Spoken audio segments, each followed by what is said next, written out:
If you want to learn how to import videos in CapCut PC, you're in the right place.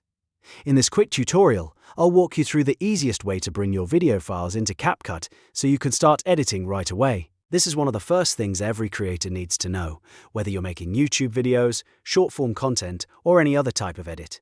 If this video helps you, make sure to hit like and subscribe for more simple software tutorials just like this. Let's jump in. First, open CapCut PC on your computer. When CapCut loads, you can either create a brand new project or open an existing one if you already have something started. Starting a new project is a great option if you want to begin fresh, while opening an existing project is helpful if you're coming back to continue editing. Once you're inside the editor, look at the top panel and click on Media. This is where CapCut keeps your project assets, including your videos, images, and audio files. After that, click Import.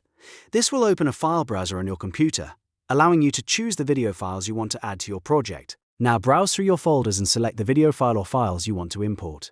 You can choose one video or multiple videos at once, depending on what you need for your edit. Once you've made your selection, click Open. CapCut will now process the files and add them into your media library.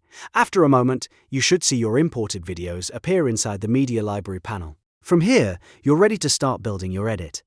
To place a video into your project, simply click and drag the clip from the media library down to the timeline at the bottom of the screen. This step is important because the timeline is where all your editing happens. Once the video is on the timeline, you can trim it, cut it, add effects, insert text, and make any other edits you want. And that's really all there is to it. Importing videos in CapCut PC is fast, simple, and once you know where to click, it becomes second nature. If this tutorial saved you time, don't forget to like the video, subscribe to the channel, and turn on notifications so you don't miss the next CapCut guide.